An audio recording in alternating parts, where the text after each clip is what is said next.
Upgrade Thought. We are back for the first episode of 2025, the first episode in a long time, and we are here with Bennett once again. He says with immediate disdain. Like. Yeah, can't believe I'm interviewing this buffoon again. Yeah. This fool. All right, we have some cool business topics to talk about, though. Some new topics to discuss since the last time he's been on. So, to begin, what is the honey scam? Explain it to me. I'm not, on the internet. I'm not chronically online the way you are. Yeah. I'm not addicted. Daily. Yeah. Luckily, I'm not addicted, or at least to the extent of other teenagers or young adults like you. Mm-hmm. So, what is the honey scam? I don't know what it is. I'm not familiar. Okay, so do you know what honey is? Like the extension. The sweetener? Not the. The only honey I know is the sweetener. Okay, so honey is an extension that basically finds coupon codes for you. Mm-hmm. So I'm actually excited that you don't know any context. I know nothing. Now you get to get walked through like, oh, this seems perfect. How could this possibly be a scam? And then you'll see. Okay. Yes, I'm completely uninformed on okay, this so topic. yeah, Honey basically was you know what a Chrome extension is though, right? Mm-hmm. So you download this Chrome extension called Honey, and basically when you reach the checkout page, Honey will pop up and say like, do you want us to find the best coupon codes for you? And if you click yes, it searches for the best ones, and then if it finds one, it adds that coupon code for you before you check out. Mm-hmm. So it basically removes you having to coupon hunt on the internet, and then they get the discount for you, basically. Okay. Makes sense? Yeah. So in theory, for the customer, there's no downside to having it. Yeah. Like, especially if you weren't going to discount hunt anyways, it's good. At the very worst, it might find you a discount that could save you money. How does it do that exactly? I don't know. Some, like, coder use data and, like, whenever they look for a code for something, they scrape the internet for, like, the top 5 websites and then test them all quickly and then see if any of them worked. And if any of them do work, then they apply it. Got it. Some sort of advanced code that we don't need to know. Yeah. But like basically scraping the internet at a very fast speed. Yeah. Yeah. So that sounds cool. And yeah, I'm... You would download it? Well, you've correctly predicted my response, which is to ask... What could possibly be wrong with that? Yeah, okay. Okay, so here's what Honey did. So to get themselves like really big and get a bunch of people to download it, they paid some of the biggest creators on YouTube, like Mr. Beast, Marquez Brownlee, who I showed you. Yeah. All these huge creators, super big tech creators, to promote Honey, say like download this extension, it'll save you money. Okay. And then probably over the past couple years or so, they sold to PayPal for $4 billion. PayPal bought Honey for $4 billion. Okay? That's a lot of money. That's a lot, yeah. So they're clearly making money somehow, and no one's like, okay, how are these guys making money? Okay. It turns out that the way they were making money was through affiliate marketing, but it's really shady because, okay, you get someone like Mr. Beast or Marquez Brownlee to promote Honey, right? These guys make a decent chunk of their money through affiliate marketing. So what they do is they talk about a product, and then leave the link to that product in the description. And if you buy through their link, they make commission. Most simple affiliate marketing on the internet. But most affiliate marketing goes by something called last click attribution. So all that means is that the last affiliate link that gets clicked on gets 100% of the commission. Does that make sense? No. Can you explain Okay, that? so I'll show you. So if I, let's say we both have our own blogs, and someone clicks on my blog with my affiliate link and looks at this and to buy the sneaker, and looks at the website but then doesn't buy it, and then tomorrow goes to your blog and then clicks on your affiliate link to the same sneaker and then buys it, you get 100% of the commission under last click attribution. But what does that have to do with the last click? Because you'll see. Well, it's because you can do it in other ways. So you could have it shared, actually. Okay. The reason I'm confused is because in that circumstance, I imagine that the reason I'd be making money is because the person bought the product through my link and not through yours. What does the last click have to do with that? Well, it would be that potentially you think that the person who was before the last click also deserves some commission because they like informed the buyer of the product. Yeah. But so I'm saying what one other form of affiliate marketing that some companies do is like split click affiliate marketing. Mm-hmm. So like if someone clicks on my link but doesn't happen to buy on that time. Is last click attribution like, so it basically means that the last link that the person paid, that the person used clicked, to visit the site, they get that commission. Person gets 100% of the commission. Yeah. Okay, but wouldn't that just be because presumably the last link that they clicked on is where they bought the product for? Like, you're not going to click a link for a product that you already bought. Yeah, but what about the person who got a person to a website before that and had them thinking about the product and was crucial to the person deciding to buy? No, that makes sense, but you said that it's only the last link. No, I'm saying that's one way that companies do it. That's one way that websites have affiliate marketing. Through some do just last click attribution. Some do split attribution. Oh, okay, I see. Okay, that makes sense. Okay, but you need to know that the reason most of them do last click attribution is just because it's the simplest and easiest to track. Mm-hmm. Okay, and this is what Honey took advantage of. So secretly what Honey did was, but anyway, right? So you have the tech YouTuber like Marques Brownlee makes a decent chunk of his revenue through affiliate marketing by telling people to buy certain products and he gets commission. Then he tells everyone to download Honey. And now people go to buy his same products, right? That he put with an affiliate link in the description. They go to buy it. And then right at the last second, like literally the second before the person clicks purchase, they click on the Honey thing, apply discounts. Honey searches for discounts. And while it does that, it replaces Marquez's affiliate link with Honey's own affiliate link. And what's crazier is they replace the affiliate link with their own, even when they didn't find a discount. So Honey would search for discounts for you. They'd end up finding none, replacing the original creator's affiliate link with their own, and then taking 100% of the commission due to last click attribution. And you said that the buyer would, when they're about to buy the product, Honey would search up for these discounts, or they'd search for the discounts? Like, Honey would search for them. And they wouldn't find any. Even when they didn't find any, they still replaced the affiliate link that the creator was giving to the people with Honey's own affiliate link. How does that make sense, though? Like, and so now Honey gets 100% commission for the purchase, even when they didn't find a coupon code for the person. Oh, so they're getting 100% of the payment and credit for finding that, for referring that person to the purchase. Yeah, that when the creator did all the work. So that was the first part of the scam, and honestly, that's more questionable. What are the legal questions regarding this? Well, is this allowed? To me, that's a more. I'll tell you the thing that's absolutely solidly legal. So the other piece of so that was the first piece of the scam. The second piece of the scam was, and this is definitely like just fraud. Honey basically promised they do their best to find you the best possible discount codes. Mm-hmm.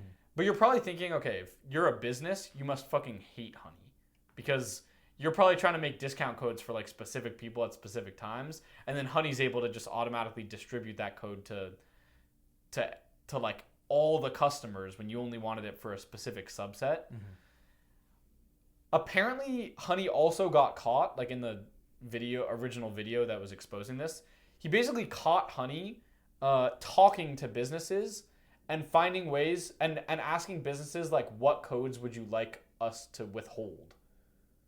Mm-hmm. So if the business had some really good codes, but they only wanted it for a specific subset who like read a certain article or, you know, actually found it themselves or was part of a group that could find it, they made sure that Honey didn't show those codes. Okay. And Honey agreed to not show them. So despite promising when people downloaded it, like, we're going to find the best codes for you, they intentionally would withhold really good codes to make the businesses happy as well. So that's definitely just fraud. How do they withhold a code? So when you like go and you click like apply best coupons, it'll be like searching for all the best codes, and then it'll say searching, and then it'll say like none found, or like this was the best one.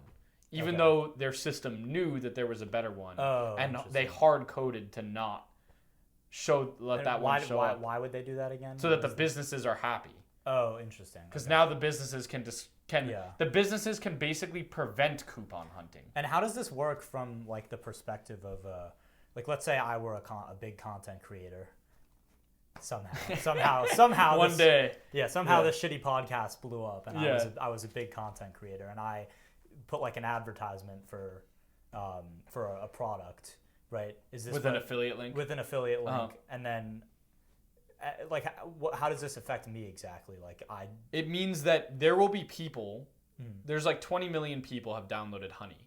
Of your audience, some percentage of them have Honey downloaded, and right before checkout, click, search for the best coupons for me. And all the work you just did by making a video and explaining why this software is valuable, and getting them to download it, and finally when they're about to subscribe, they click apply coupon codes by Honey. Honey applies them, and while doing it, replaces your affiliate link with their affiliate link. And then right after, the person purchases, and you get 0% commission, and Honey gets 100%. Even when they don't find a discount. What types of businesses would Honey work with? Like, what types of products or softwares? Any. So it's pretty much anything? Any, yeah. It could be softwares and with, like, recurring purchases, or it could be... Like Nike Macy's. Sneakers. Yeah. Okay. Yeah. Yeah, that is crazy. Dude. Yeah. So I've probably lost money. We'll get into it. But I do affiliate marketing. It's making me $500 a month right now. Nice. Thank you. And you're welcome. And I've probably lost, I don't know how much money I've lost from Honey doing this, but some amount. I mean, there's 20 million people have downloaded Honey. I've lost money for sure from people who tried to apply a Honey code at checkout. My affiliate code got swapped with theirs. Then the person bought, and Honey gets 100% commission. Yeah. And it would have been creators like me who make money through affiliate marketing promoting this thing that takes away all the commission. That was like the irony behind the whole thing. How did people find out about this? This guy, Megalag, I don't know how he found out. Well, they found out like by looking at, because you can see the link that's used. And if you look at the code while it's happening, you can see the link being replaced. Okay. So that's how people found, like technically that's how people found out. But this got exposed. I think really no one would have known, even if someone noticed it, if this guy Megalag, who made like a kind of mini documentary on it, didn't do such a good job at making a good YouTube video. So he just made he made a YouTube video exposing this, and it went really viral, dude. Like in 5 days, that shit had like 10 million views. And from like a YouTuber that's not like super established, that's like unheard of. Like so that's like extreme virality. He just made it very accessible to the everyday YouTube video watcher and content creator. I guess not super accessible because it was 23 minutes. So, which I summarized it. But. Super accessible with regards to the way he presented the information. Yes.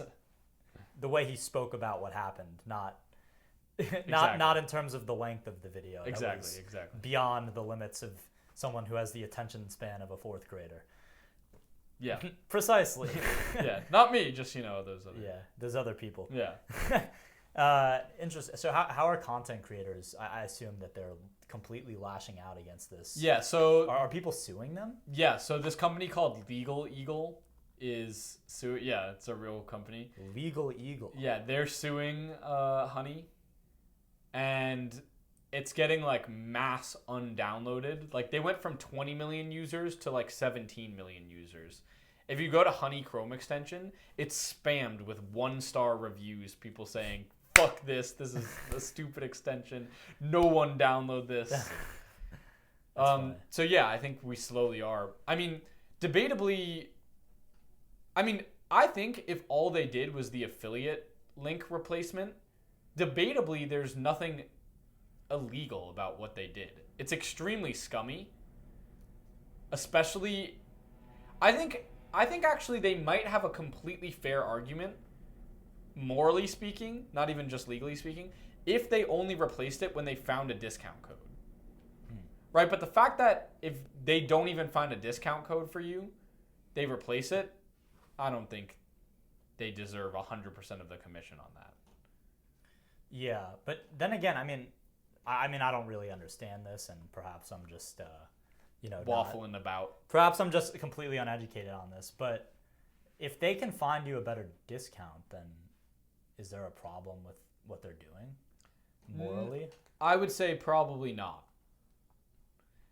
I would say probably not, but still a little bit. I mean, it could all be solved if split click attribution was easier to set up, because then both people would get their fair share. You know what I mean? Like Honey should get a commission for helping me find a discount. So the issue is more that they're just completely undercutting these content creators. Yeah, it's that the content creator is doing most of the work to get the person to the site, and they're getting 100% jibbed. So they basically, people see this as Honey like just found a loophole to exploit a system and kind of take advantage of people who have done this affiliate marketing. Yeah. How much money do you think you lost off of this? It's hard to say, bro. But I mean, probably most of the people you should sue. Yeah, I mean, I did. So on Legal Eagle, you can, if you think you were harmed, you can put in like a thing on their site, and I did. Interesting. Like, but I don't know how much I was harmed. But so I have to think that most of the people who would watch my videos like understand the internet and downloaded Honey. Yeah. Before.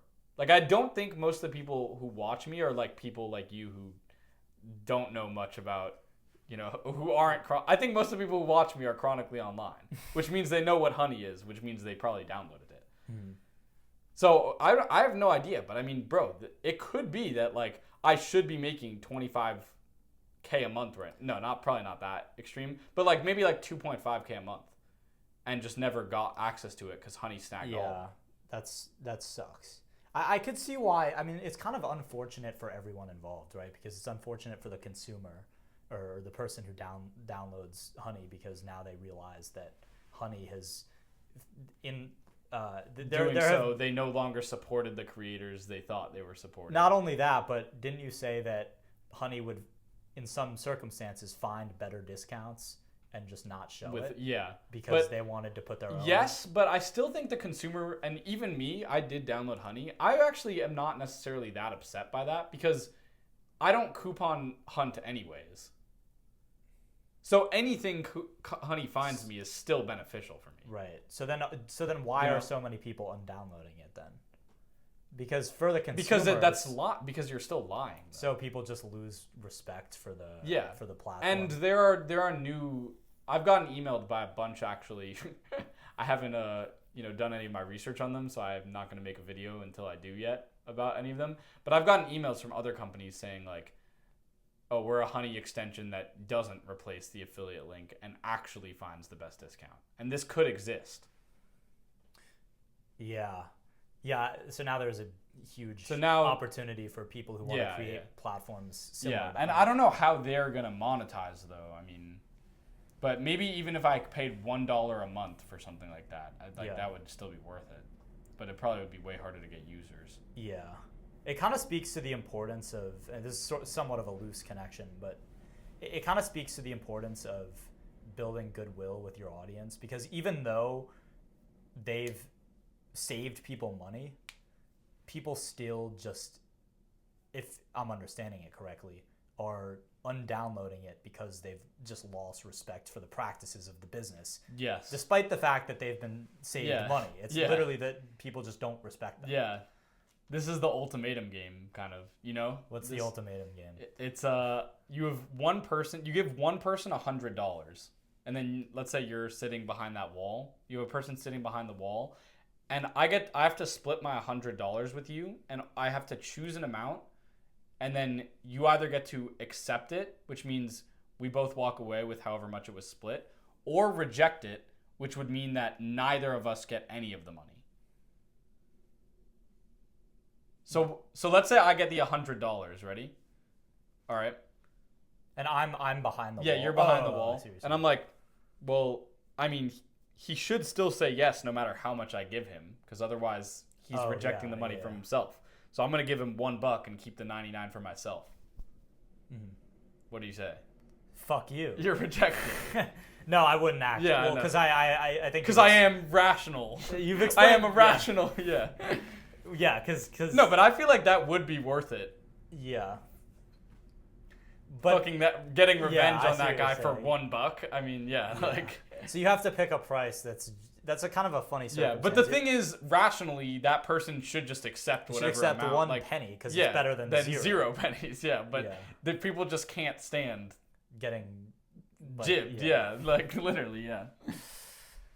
Yeah, it's called the Ultimatum. Ultimatum game. Who coined that? Who thought of that? Some behavioral economist. Probably one of Kahneman's friends, bro. Yeah, like either Kahneman, what's his name? Tversky or Richard Thaler, one of the three horsemen. Or Sunstein or whatever. Yeah. Interesting. All right, what should we do next? So what else have you been up to?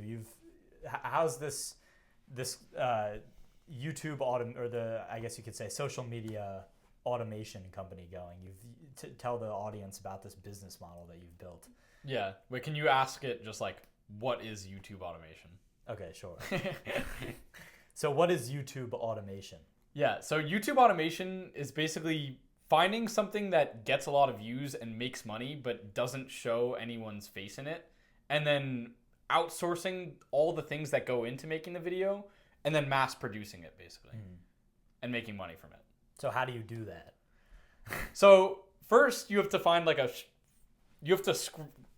open up a tab, specifically an incognito tab, because that way your For You page isn't like hurt by anything, and just start fucking scrolling YouTube shorts. That's the first thing you do. And you scroll until you find a faceless concept that's getting a lot of views. So you see it and you go to the channel and you're like, oh fuck, like this is getting a lot of views and no one's face is in it. So then you say, okay, can we make this? And can we make it better? And if you can make exactly what they're making, or especially if you can improve on it, then you know, okay, there's an opening here to capture some of the views from this already proven niche.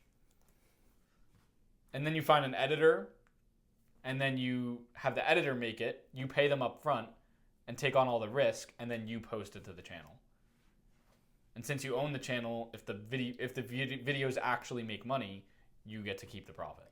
So how do you distinguish between a video that is doing well because the channel is doing something right versus a video that's doing, or a short rather, that's doing well because it caught the algorithm?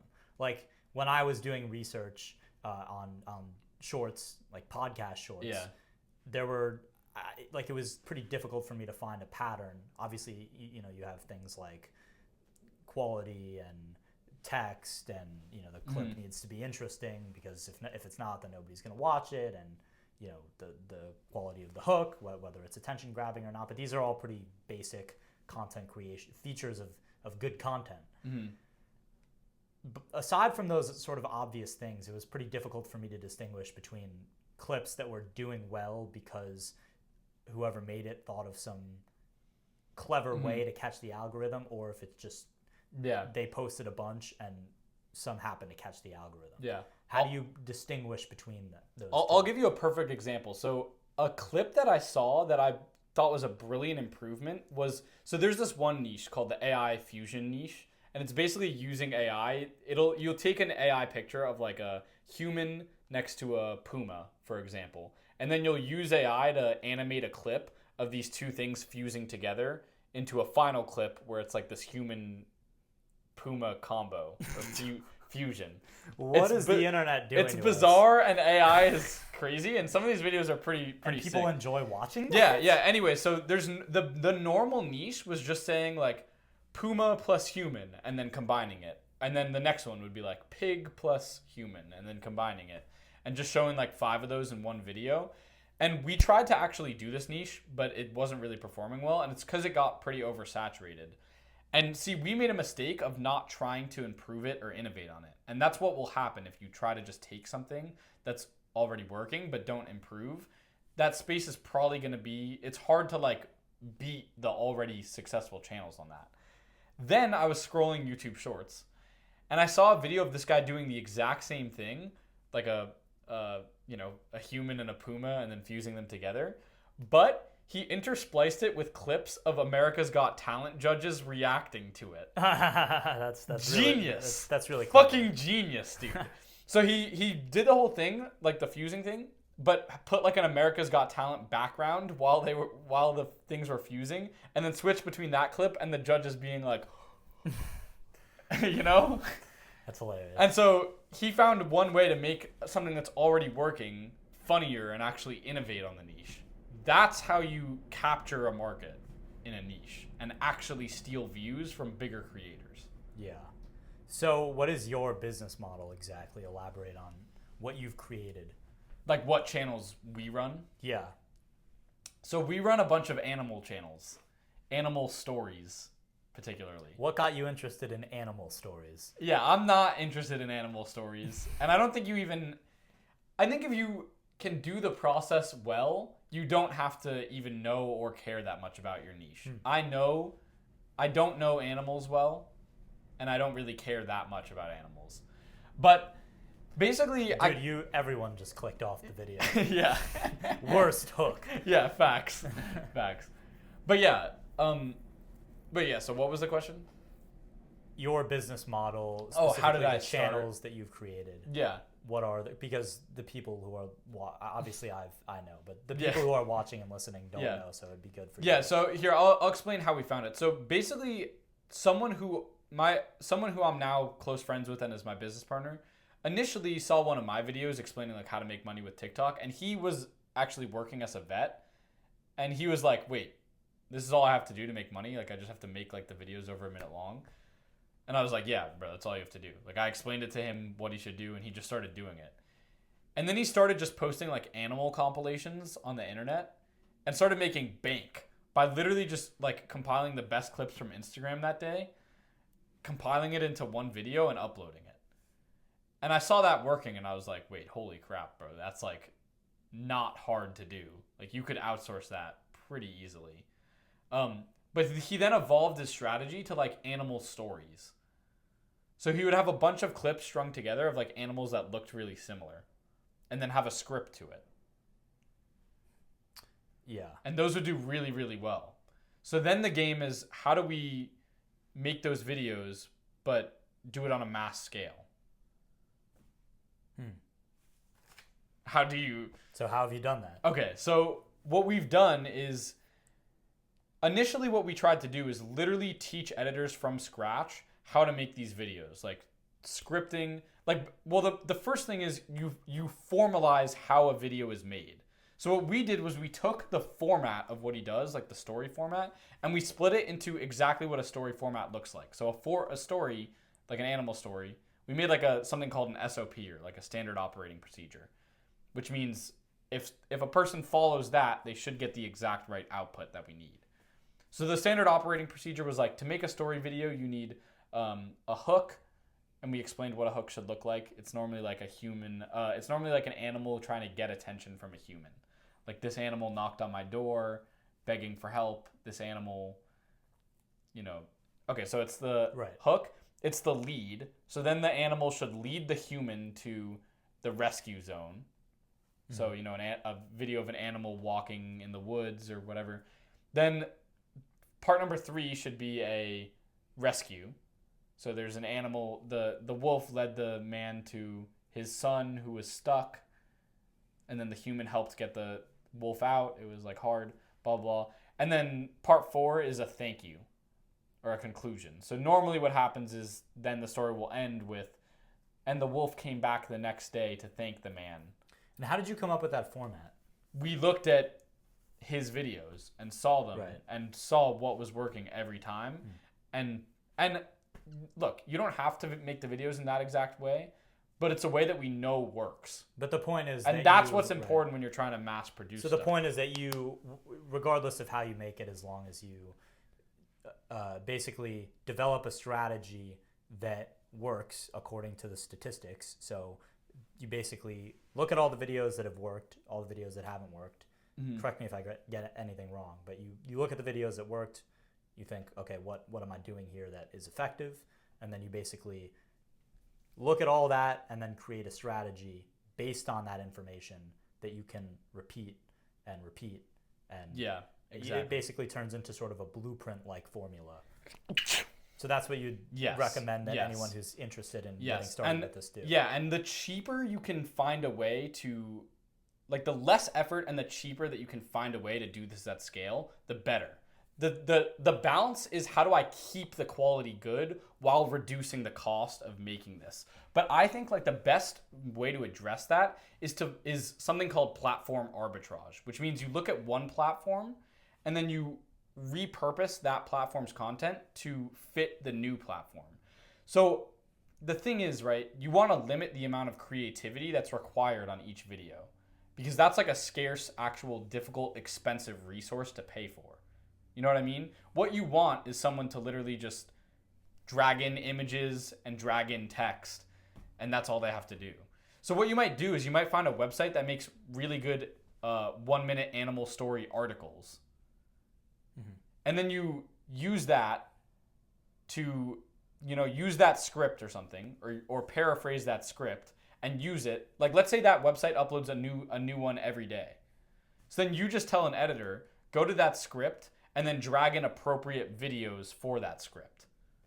Yeah. And then we'll upload it. And so now the editor has an infinite source that they can pull from and never really need new creative ideas. That's how you start to mass produce it for really cheap. How do different platforms differ in terms of what goes viral and what does well? Because you mentioned platform arbitrage. Yeah. Are there differences in terms of, because I obviously I'm not huge in the sort of short form content creation space. It seems to me that on TikTok videos will just like blow pop up, off. yeah. Whereas on YouTube it's a lot slower and a lot more difficult.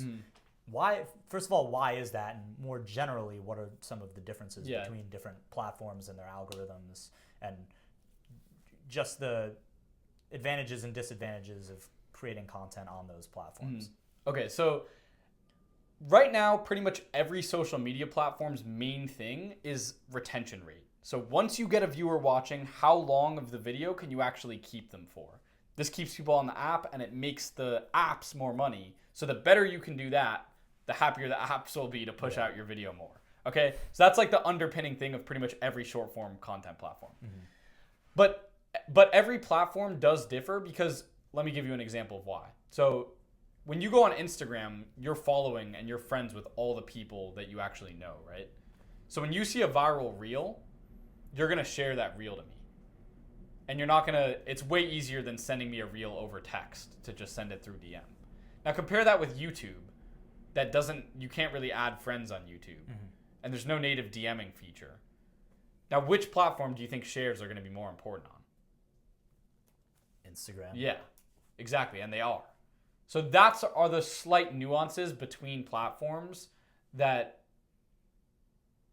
like prefer different things. Like Instagram has more of a preference towards shares compared to other platforms because of how the platform's built. Are there ways that you can use that to your advantage when creating content?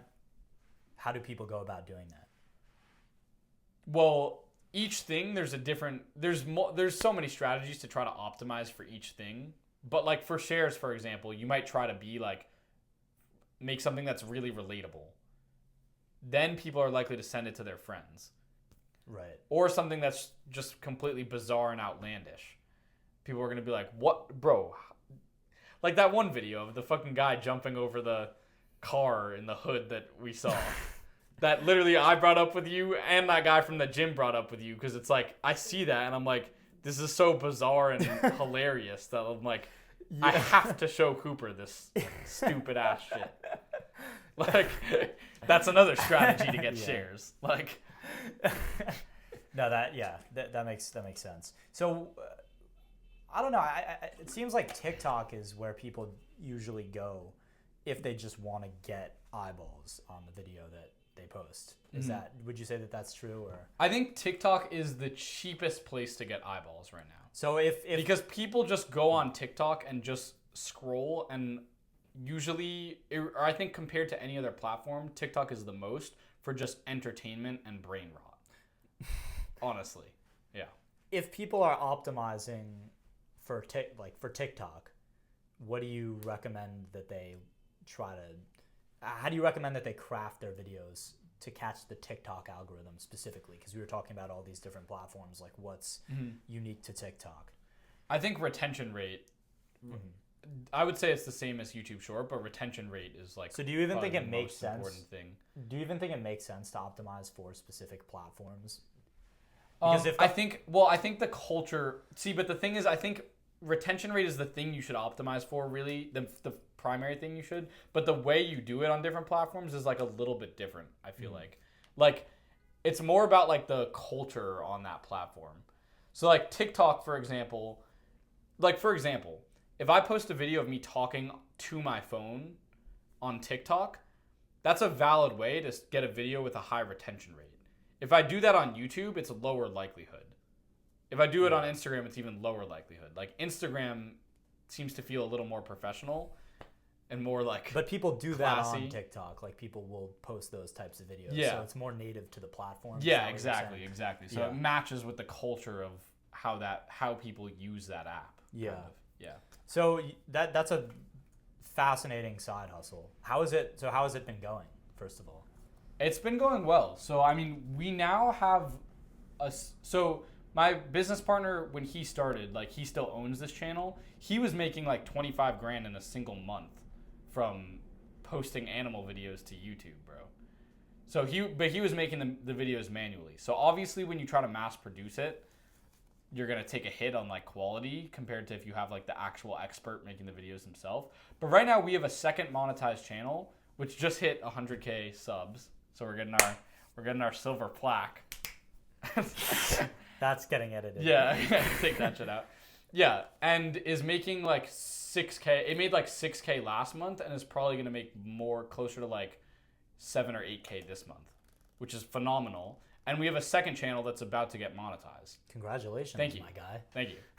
So the only limiter at this point is like, are we able to produce videos at a rate that, well, there's two limiters. One, are we able to produce videos at a rate, are we able to get the manpower needed to produce these videos at a good enough rate for it to work?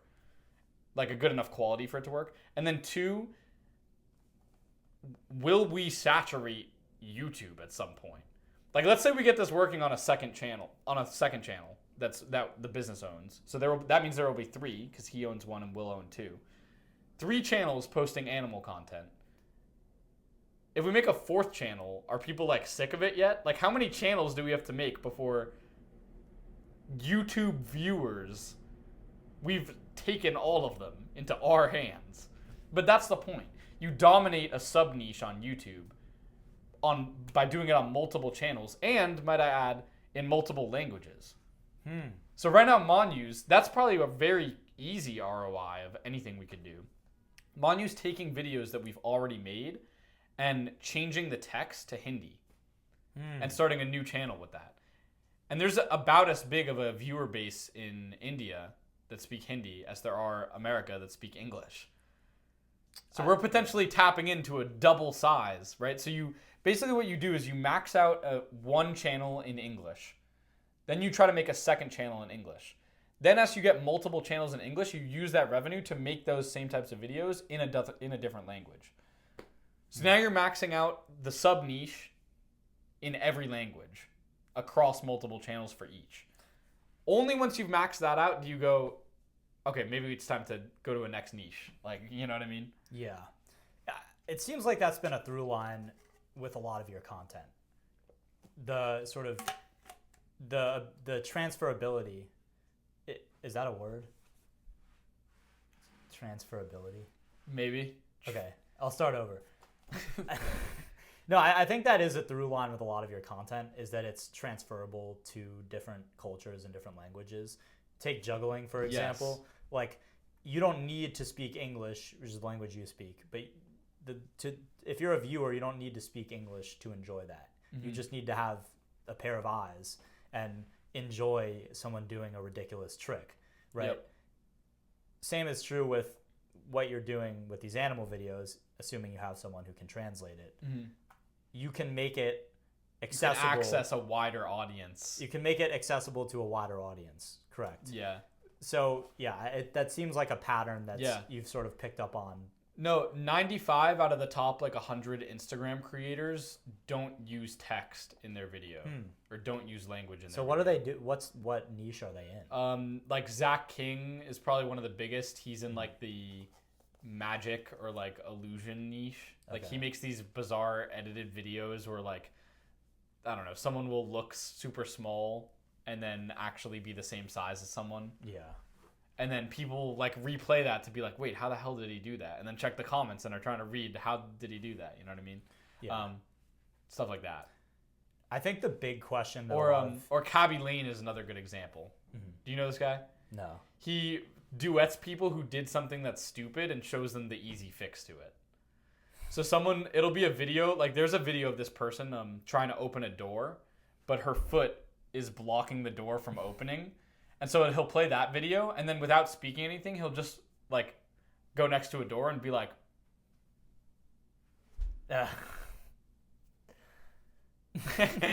and he's blown up, bro. But there's zero language. Everyone fucking understands. Yeah. Yeah, No, that's funny. Yeah, no, it definitely seems like something that can allow you to access a wider audience if you can just find content that is accessible to people from all different cultures, all different backgrounds. But I think the question that a lot of people who are listening and who are watching might have is okay, that's all great. The strategy makes perfect sense. Seems like a really good way to make money. You've clearly made a lot of money doing it. But how can I find a way to do that, making content about a topic that I actually care about and want to make content about? You know what I mean? Because it's never going to be sustainable unless you're, really the only thing that you care about is money. Although I guess in your case, you're not really that interested in animal videos. So I don't know. Long story short, offer some thoughts to people who want to make money the way that you have, but are worried that they're going to start a side hustle that, they don't really care about. Perhaps the optimal thing to make content about is food, and they're not a food person, or art, and they don't care about art. Yeah, so my opinion is that if you don't care about the subject, and especially if you're not knowledgeable in it, partner with someone who does, which is what I did with this niche. AJ, my business partner, he knows animals like the back of his hand. He's been a vet. He's been making these videos for 7 years. He knows everything, but what he doesn't know are editors, and he doesn't know how to make a standard operating procedure, and he doesn't know how to manage people, and he doesn't want to fucking do that either. Even if he learned it, he doesn't want to do that. He wants to just sit in his room and be creative, and that's cool. But that's where the perfect partnership comes into play. So if you wanted to start this side hustle and you find a really good niche that you don't care about and you don't care to learn about, find someone in the niche who's killing it and ask, how many channels do you have? And when they inevitably say, because they just like being the creative guy doing that thing, when they inevitably say, oh, I just have one channel that I make videos for, you ask them, oh, have you ever worked with an editor? And they might say, no, I've never worked with an editor. And you could say, if I could help you edit these videos, so you could make, let's say they say they're making 10K a month with it. If you go to them and you say, I could make sure you continue to make 10K a month by having these videos edited for you, but now you don't have to spend 4 or 5 hours a day on the channel because I'll have it outsourced for you. Would you be okay testing that? And then if they say yes to that, you ask them to teach you everything they know about the thing, and then you show it to the editors, basically. Yeah. An important part of this whole process is working with people because, knowing you've spent a lot of time just juggling, making content about juggling.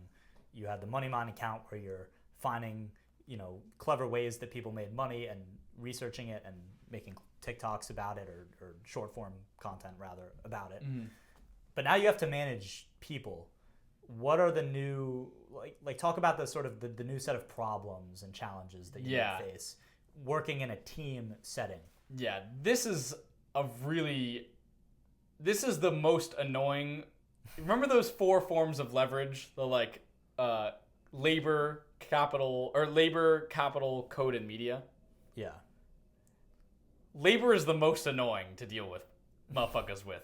Like, so management is definitely not like, I feel like people think that, you know, the entrepreneur or the CEO who's, you know, just in charge of everyone has it easy, bro. Management is fucking annoying, bro. People suck. They don't care about the job. Like for example, the first... Dude, you've been doing this for like a month and you already... Yeah. Yeah. No, I mean, once you find someone that's good and really gets what you need, it's great. Honestly, to be fair, part of this probably comes from the fact that I'm not working with Americans. So there's probably like a little bit of like a cultural, maybe a gap that I have to explain and get through. And a lot of it is being done remotely as well. Yeah. So there's just a lot of stuff being lost, honestly. But yeah, I mean, like the first step of getting new people is like hiring. And that in its own is like this whole thing. Like I sent out a DM on Discord, on this Discord server to find a new editor. And dude, I got like 150 DMs back in the first day. Like, how do you look through 150 people and decide who's good? Like, that's a really annoying long process. And then let's say you do find someone who, basically what I do is I give them a sample, have them edit it, and if the sample's good, then I give them a second sample and see if it's good. That already weeds out a lot of people. But let's say you do find someone who's perfect, exactly what you need. How do you know that they're going to be able to stay with you for a year when you need them? And how do you know they work with you for 6 months, they finally start to understand and learn your style, and then switch what they're doing? And now you have to go through the whole process again. So you have to find an employee that's good, which is already really hard, keep them, and also grow together with them. So, I mean, it's really hard. And already, I mean, I work with probably only a couple. We're hoping to get like 2 people full time from Pakistan. But like even that like management is a daily thing that I kind of have to check in on and make sure they're doing everything correctly. You know, like, yeah. What strategies have you found helpful to?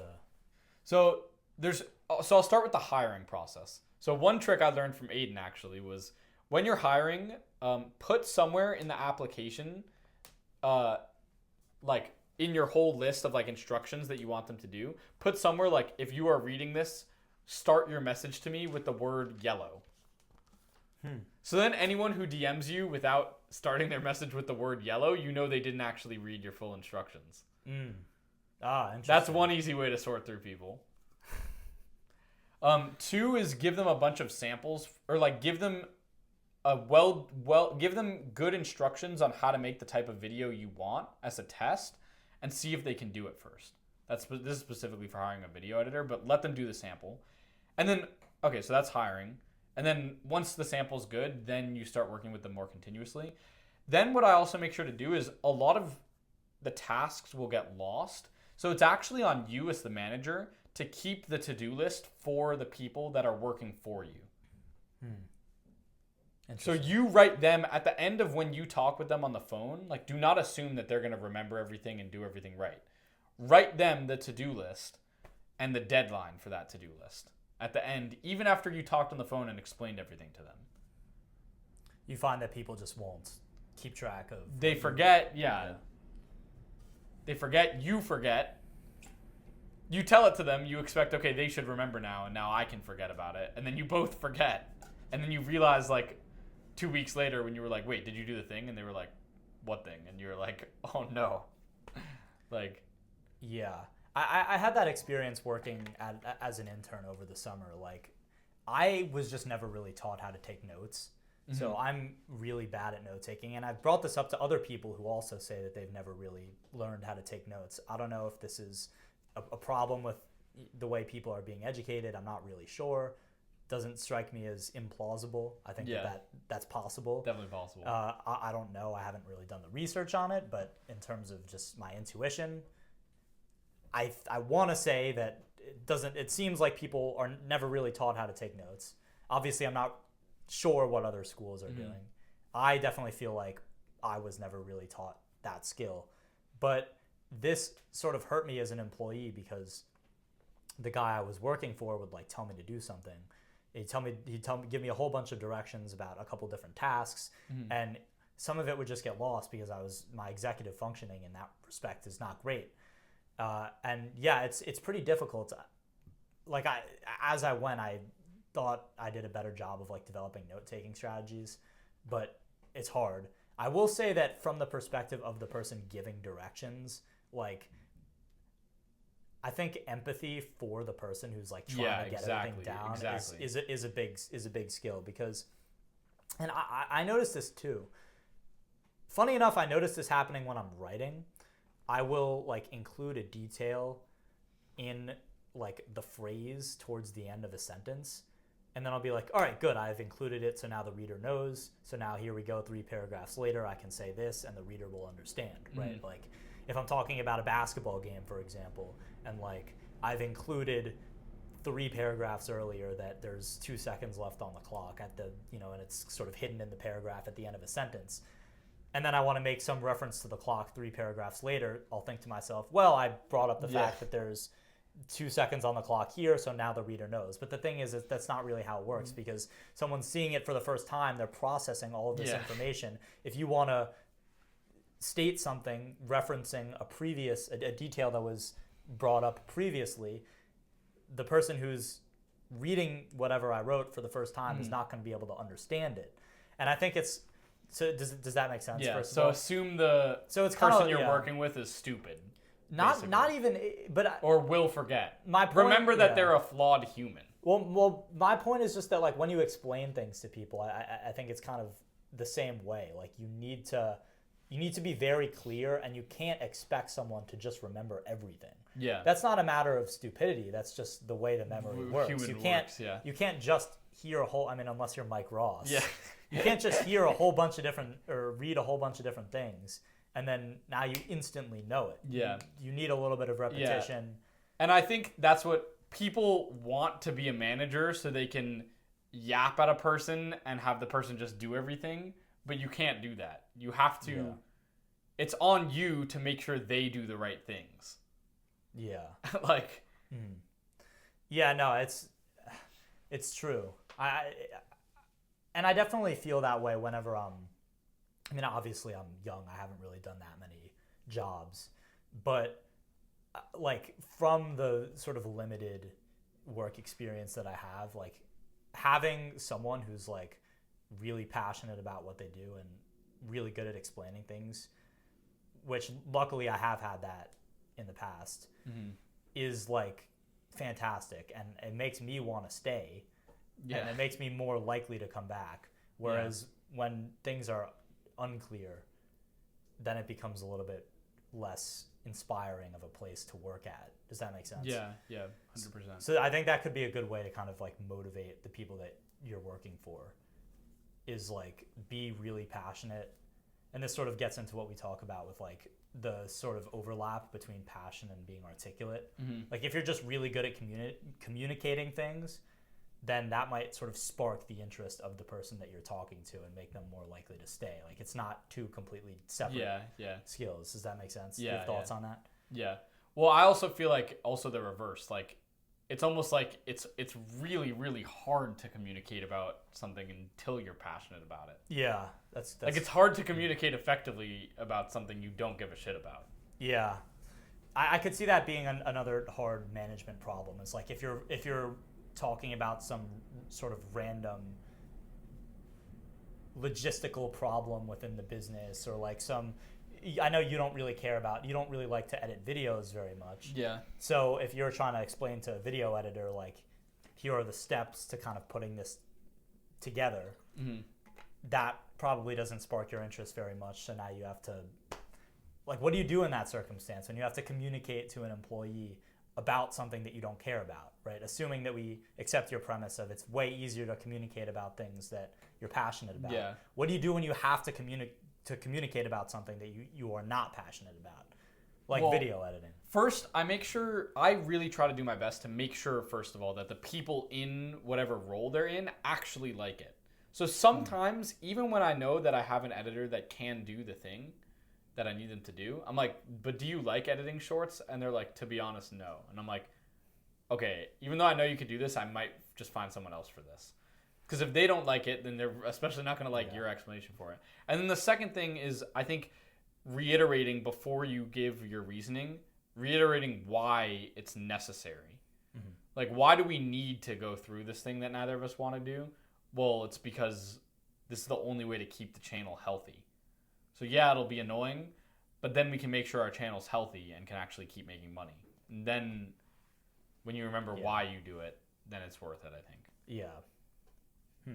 Yeah, the other thing that I sometimes wonder that could be difficult with management is that it requires so much interpersonal and sort of social awareness. Mm-hmm. And I think a lot of people who sort of create great products or every coder.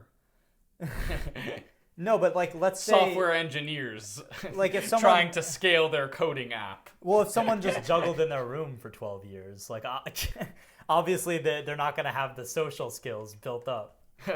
Yeah. No, but obviously I'm joking, but I think the point still stands, which is like to in some cases to kind of put together a company that's built around some product that you've devoted your life to. When you were devoting your life to that product, it's possible that you maybe neglected other areas of life that you now need. Yeah. Okay, let me put it this way. It's possible that you neglected other skills that are now important for the company. Yeah. Does that make sense? Yeah. Like if I were to develop some app, right? Let's say like some meditation app. Let's say I develop a meditation app, and I just devote my whole life to developing learning that to code and to coding it and designing it and then it does really well, and now I want to start scaling it. Like I want to have people working under me, helping me with the tasks that I don't have time for. Mm-hmm. It's possible. Not saying this is what happens to everyone, but it's in theory, it's possible that I've now lost. So, or not completely lost, but sort of neglected the social skills that now that I want people working under me. I now need those social skills to help manage those people. Yeah. But I've just spent the last 5 years of my life focused on this app and kind of neglecting those skills. I could imagine that being a challenging thing for entrepreneurs and business people. That's why one of the most common like partnerships is like a builder and a marketer. Mm-hmm. And you have it's like back end, front end, basically. Yeah. You have front end. I'm almost doing something like this with my social media management stuff, because I'm going to be the guy on the front, like saying, I've built all this followers with my social media. I'm going to be explaining to everyone why that's valuable and getting clients in the door. And then I have this guy I'm working with who runs like an editing agency. And he's kind of like my back end. Yeah. He doesn't want to go and, give presentations and yap to jugglers, you know what I mean? Yeah. So that's like that's one of the best ways to solve that. When you have a builder like him doing all the back end stuff, and then you have a front end guy or a marketer like me in that case. Yeah. Doing all that. Or like with your meditation app, it would be like you get however you want, would you be the marketer or the coder on that? In the theoretical example, you would be the coder. Both. Oh yeah, you would try to fill both. Yeah. But yeah, I would probably honestly partner. In real life, I would way rather be the marketer. Yeah, and then have someone who just doesn't want to talk to anyone but loves to, like, Yeah. So anyway, back to content creation. Do you want to talk about search a little bit? Yeah, sure. Yeah, I do. So I remember like meeting with you for the group project for that class that we were in, and everyone, like, we were setting up the movie or whatever, and you just walk in and you're like, all right, I'm going to show you this. Yeah. And you just showed me this app that somehow, do you want to explain this? Yeah. So the process that you use to basically research which searches you want to be targeting when making content. Yeah. Well, first, I think we need to back up for a second. You need to ask me, why should you care about? Okay. Like, why should you care about ranking number one? Why should you? Okay. To be honest, dude, I don't really like doing it that way. Okay. I can start with that. I mean, I can ask now though, but it's okay. I can just let me just start with that question. It'll flow naturally. Okay. So so when I hopped into that classroom, I was fucking hype because I was like, I realized I found a strategy that like every other time you see on the internet someone be like, this is earn your passive income, like that shit's cap. Like there's really some active element to it. Yeah. I fucking found it with this dude. Yeah. I was like, oh my God. So that I had to come into the classroom and be like, guys, I fucking found like the passive income strategy. Everyone needs to listen to what I'm saying, even though we're supposed to be watching this movie, and watch how fucking cool this is. And so that was my reaction. That's why I came in. And everybody else's reaction was like,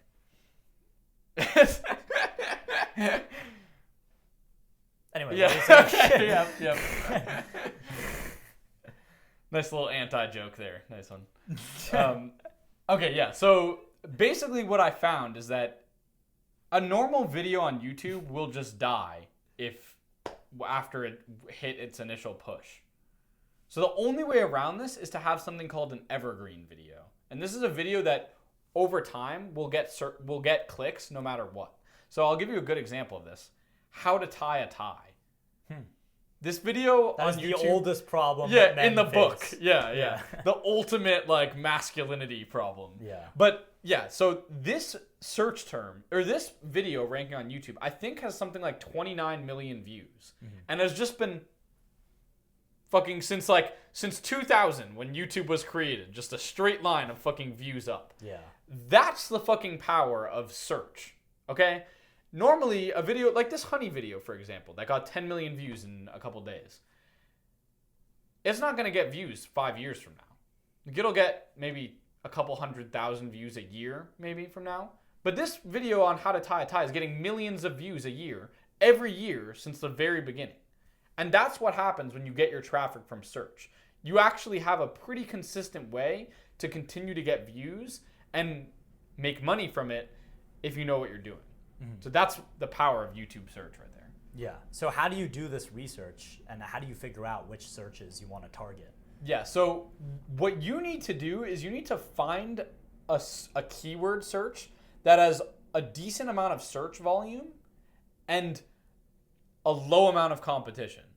Now, basically what you're doing is you're finding market inefficiencies. Like you're just doing a bunch of research to snipe like, it's basically like low supply, high demand. Yeah. And you're sniping places that have low supply of videos and high demand of watch and filling that gap and capturing money as the difference, basically. And like what platform do you use to figure out? So there's multiple platforms you can use. I use vidIQ and I think it gives like Does it cost money? There's a free version and then there's a paid version, basically. The free version so one of the most helpful things of vidIQ actually is being able to measure competition, and that's all free with their Chrome extension. So if you download their Chrome extension, it will tell you 4 extremely important stats. So if I look up a keyword like how to make money on Snapchat, I rank number 1 on that.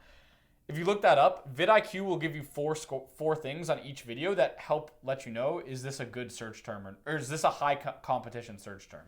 It'll show, out of all the videos that are shown in that search, it'll tell you how many subscribers does the person have without you having to even click on the video. So if it's like a low subscriber, you know that this is low competition. Like if all the videos that come up are like people with 10 mil subs, this is a high competition search term, so you're probably not going to be able to win on it. So it tells you subscriber count, outlier score. So in other words, how good did this video do compared to the channel's average? So if something has a 10x outlier score, this video did 10 times better than the average video on the channel. Okay? It has VPH, or views per hour. So how many views per hour is this video getting? If it isn't getting that high views per hour anymore, you know the search term is probably ass. Okay? And then it tells you the keyword. Like, did anyone make a video with this exact keyword? Yeah. So, and you would basically recommend people just find searches that are related to topics that they either have some area of expertise in or so that's passionate about, and then just make videos about those topics. Yes. So, well, it depends. So if you're trying to use search to make money, there's a better strategy. What is the better strategy? So the better strategy is to find tools that solve a very specific problem and cost money. Right? So perfect example of this. Let's say I need to post my videos on, this is what I did to make money. Let's say someone posts on social media and they want a way to post to all of the social medias at once rather than having to manually post on each of them. You try to look on vidIQ, what searches would someone who has that problem be asking? Okay? They're probably going to look up like how to automatically post to all social medias. So you do the research and see like what version of that question is getting the most amount of search volume and has a low amount of competition. And then you make a video answering that question and using the product or the software or the service as your answer. And then you put an affiliate link to the service in the description. People can just get these affiliate links from websites, or do you need to get in touch with the people? There's multiple ways. So some websites, the first thing I recommend is looking up the website and then just typing in, like if it's Hootsuite, which is like lets you post to a bunch of things at once, you just look up Hootsuite affiliate. And if they have an affiliate program, it'll just show up. If you don't see that, you can go on something called PartnerStack, and that has a list of a ton of brands and what each of the brands do. And then they let you apply to all of the affiliate programs through that one centralized spot. But to be honest, I'd actually recommend, if you want to do it and make money and do it effectively, and not even just from a moral perspective, I'd recommend doing it with things you actually use. And again, that's not just because it's like the right thing to do. It's also because think of how much better you will be at speaking about the benefits of that thing and how much natural conviction you'll have in being able to sell. I'm saying sell, but it's like really just answer the people's question of like, why is this a good thing to solve my problem? Yeah. I really mainly only talk about ones that I genuinely use or would use or have used. And it's because I know I can speak about those things. I know I can speak to the benefits really well, and I'm actually credible on the topic. Like I can be like, I use this to grow a 350,000 follower audience on Snapchat, for example. So people take that a lot more seriously. Do most websites, apps, whatever the case may be, do most businesses have that? Like, let's say I wanted to make a video about my Aura ring. Mm-hmm. Do you think that would be possible? It probably does. A lot of businesses have do affiliate marketing. And the reason is because it's kind of a no-brainer, right? You have someone who wouldn't have otherwise talked about the product or marketed it, who now has an incentive to just market the product for you. So if they don't do that, and they only pay someone if the person actually gets a referral. Right? In normal marketing, you have to pay to run ads and take a risk not knowing how many people will actually buy from it. You might lose money on that. Right. But you can never lose money by affiliate marketing. You can only give up a portion of what you gain. So as the content creator, your goal is basically to find a search that is in high demand, people aren't making videos about or content about, and you want it to be so that the people who have succeeded making content about it, if there are people who've succeeded in that, they're not huge accounts. So it's not, you're not competing with Mr. Beast. You want to be competing with Joe Schmo. Upgrade thought. Yeah. Yeah, exactly. So if you can find something that's in low supply, and of that low supply is beatable competition. Yes, exactly. That's the sort of golden zone. And one thing that's super crucial is seeing if anyone's actually matched the exact keyword. I rank above this dude. If you look up how to make money on Snapchat, I rank with 10,000 subs. I rank above this guy that has 250,000 subs because my video matches the exact term that people actually look up. The term is how to make money on Snapchat. Okay, I match that exact term, and so I rank above him with like 1/25th the amount of subscribers he has, because his title is "How I Made $9,000 this month with Snapchat." Yeah. So now I'm capturing all the traffic that realistically should go to him if he knew how to optimize for search, and all the people who watch my video, I show like the software that I use to grow on Snapchat. All of the people who I'm stealing all the traffic from his video, they click on mine, then they click on my affiliate link, and now I get the commission when they use the same software that he might have been promoting in his video. I get the money instead.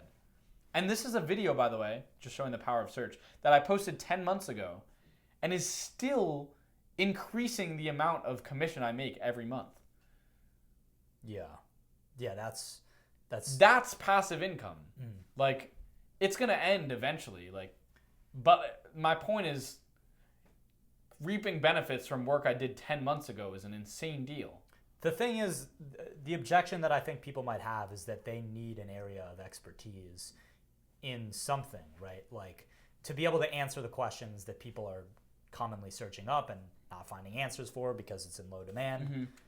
You need to know the answer to that question to make a video about it, right? Or you need to be aware of something that you use, or some app that you have, or some website, right? What if someone wants to do this and is like, that's great, but I don't know what I would make a video about. Right. So because I don't know anything. Yeah. So the first thing is, first thing, they should look at all the things that they are currently subscribed to. Because there's a low likelihood that they're not subscribed to anything. And if they're subscribed to anything, they at least know to some degree how it works. When you say subscribed, like on a subscription. So whether that be a paid subscription. Yeah. Okay. Yeah. No. Yeah, just paid subscription. Paid subscription specifically. Okay. Yeah. And that's the affiliate. The reason links. I wanted to clarify is because you're a content creator, so I don't want somebody thinking. Oh, subscribers. Yeah. Yeah. Yeah. Thank you. Yeah. I didn't even make that connection. But yeah, and the reason you want it to be like subscriptions is because that's where you get the best referrals. Because if you refer someone to a product, that's a one-time payment, and it's not going to compound how much commission you're making every month. Like, even if you have a perfect video that gets 10,000 views a month and goes to a product, you might make a couple sales on that product every month. And so you'll make that same amount every month. With me, since I've promoted a subscription that pays me revenue every month that person doesn't cancel, right? That person pays $25 a month for the subscription. I get a commission on that. Every person I sign up, I actually make pretty much indefinite until they cancel commission from them. So now, like, the first month I made like $62. But then the second month I kept all the people that had been subscribed already and added new ones. So then I made like $100 the second month. Then it went up to like $250, and now it's at like $500. It is pretty... So every month I'm making more commission than the previous month from a video that's getting a linear amount of views. It is pretty difficult though, right? Because there aren't so many things that someone might be subscribed to. Of course, there are going to be some places where people are sending their money. But there's only going to be so many things that Joe Schmo is subscribed to. And of those, so let's say there are a couple different apps, services, Spotify Premium. Spotify Premium, yeah. Of those different things, there's probably a very small percentage that are in high demand with regards to search that have low competition. Low competition. And have good commission. Yeah. Yeah. So how do people navigate that? Well, I mean, you have some clowns that like literally just research stuff to make videos for it. But you said not to do that. I said, yeah, I mean, I don't do that. Like, I think you should first just see if any of the ones that you're subscribed to do have that. Because then it's an easy video to make. And that's just easy traffic to just snipe.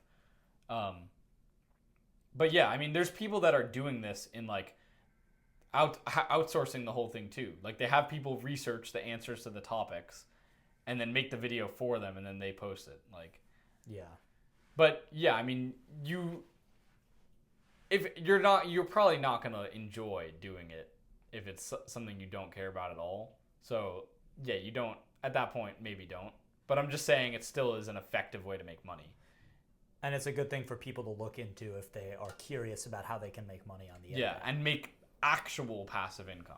Yeah. Like, once you get people, this is why, like, you know what a VPN is? No, I actually don't. Can you Okay, explain yeah. it to me? It's like so normally when you're, see, this is like someone asking, like, what is an NFT? And I'm like, oh, yeah, no problem. It's just No, but basically a VPN, it, like, normally wherever you're connected to, it's, like, connects to, like, it knows your location, basically, when you connect. A VPN routes where you're connected to through, like, an alternate location. So you can make whatever website is tracking you believe that you're in Indonesia, even though you're actually connected from the United States. Okay. That's what a VPN does. I guess that's not what it is, but it's what it does.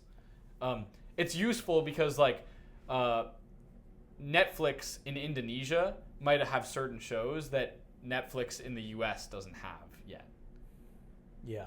So if you have a VPN, you can log in, you can use it to access Indonesia's Netflix pool, and when you never would have been able to access it from the US. Anyway, but VPNs are always like monthly recurring subscriptions. So this is why if you watch like any big YouTubers, they'll always be promoting VPNs because a VPN has such a high like lifetime value for a customer. Because once you get a person on a subscription for a VPN, they basically never cancel. So it basically is a way to show that you're to basically show whatever business it is that you're purchasing from, to sort of disguise it and make it seem like you're from your network is connected from a different IP or location, basically. Yeah. And that's totally legal. And, yeah. Huh.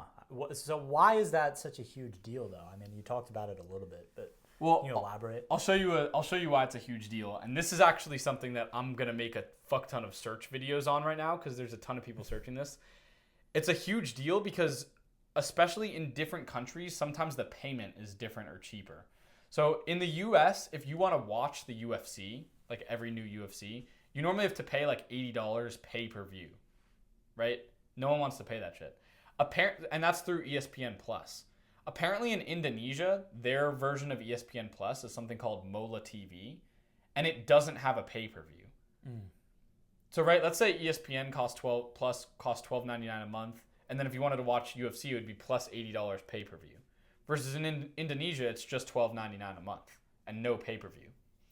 So what people do, or what Manu does, and I don't think a lot of other people who watch UFC yet do this, which means that if I make videos about this, I can rank number one and get people to click on the NordVPN affiliate link.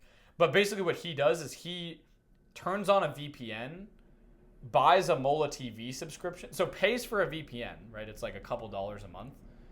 Buys a Mola TV subscription because he's now in Indonesia, and then watches UFC without the $80 pay-per-view.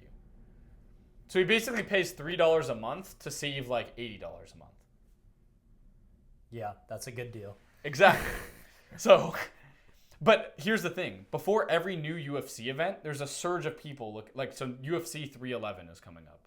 There's going to be a surge of people on YouTube, I guarantee you, looking up how to watch UFC 311 for free. Or other keyword terms that are going to pop up. How to watch, I don't know who the name of the fighter is, but like Makachev versus blah, blah, blah for free. So all I have to do is make like 3 or 4 videos probably and making them each around surrounding those search terms, explaining how you can actually watch it without pay-per-view by using the VPN. And then people click on the VPN in the description, I make the affiliate commission, and they're on the VPN for life, and I'm making recurring commission from them for life. That's smart, dude. Thank you. Yeah, no, that's I mean, we should find a way to you should make a video about it if it works to update the viewers. Yeah, I mean UFC 311 is like the 18th. So I'm going to make the video soon and then have it ready. Have it fucking locked and loaded for when this shit comes out. Got it. That's smart. So we've talked a little bit about your side hustle of managing all of these different automated accounts, and it's clear by now with what you've been up to for the last 2 years, 3 years, however long it's been that you've been making content.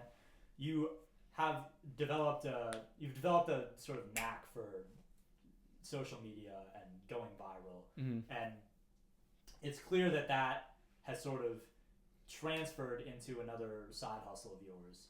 So kind of two related questions here, but like, well, I guess you can first talk about how does one side hustle kind of lead into the next, and then maybe give the example of how like all of these different side hustles that you've done has sort of led you down the path of helping other people blow up and go viral with social media management. So I don't know. Sorry if that's kind of a jumble of questions, but talk about that. Okay. So when I first started posting videos, I thought what I was doing was trying to grow my own account. And that was what I was trying to do. But it turns out that I got a lot more out of the things that I had to do to build an account than the account that I ended up with, which now has over 1 million followers, but that's still not even as good as the people that I've got and the things I've learned. You see what I mean? So when trying to figure out how do I make my own channel viral, I had to learn what the algorithm likes. And then I had to start scaling my content out. So I needed to find editors that were actually competent and knew what they were doing. And so through that whole process, I've developed a lot of systems and strategies and teams to be able to make me viral. But then you can use that for anything. So I've used it to make faceless YouTube accounts and use that to make money. And I've used it to start helping other people who have all this raw footage of their performances, clip that into viral videos and make them go viral too. So what I actually got from posting to social media was all the things I learned and all the talent that I was able to recruit for my own thing that I now don't even use for my own thing. Yeah. It kind of goes back to the sort of skills, knowledge, beliefs, and character traits. Yeah. Like basically the sort of breakdown of developing as an entrepreneur or as someone in pretty much any discipline, I guess you could say. Mm-hmm. Whether or not you succeed, you build skills, knowledge, beliefs, and character traits doing the thing that will doing the thing. Yeah, exactly. So even if you know some channel or this podcast or whatever you're doing, if it fails, it seems like what you're saying is you develop skills, knowledge, beliefs, and character traits that are transferable to other side hustles. Yeah. You know, I really want to turn this into like a Chinese proverb, bro. Like it's like what happens? It's like the master gives the kid a challenge and he's like, but why do I have to do this challenge? I don't care about getting 1 million followers on my social media. And he's like, son, just do it. And then he does it and he's like, and then he gives him another challenge. And he's like, I don't want to do this. And then he does the challenge. And he does the third challenge finally. And then the son comes to him and says something like, Dad, like I want to, I don't know, go to space. And then it all comes together with like all the challenges that the kid's learned throughout his life, that he now has everything that he needs to go to space. I'll ask ChatGPT to turn that into a formalized Chinese proverb later. You should but check out but that would be a fire proverb though. I'm just saying. Check to see if like if that proverb is in high demand. Yeah, but there's low competition and high demand. Yeah. The market efficiency hypothesis isn't the only way to get a viral anything. And this is one of the examples where you shouldn't use it for that. I want to emphasize that. Like, I love... It's a very similar thing to the fucking entrepreneurship, like, problem solution framework. And it works really well. But there are times where you need to completely abandon it, okay? Yeah. And trying to make a viral Chinese proverb... No one in advance is going to be looking for a proverb that says that, but they might find wisdom in it once they hear it. So you need to use a different strategy to get something like that to spread. Got it. All right.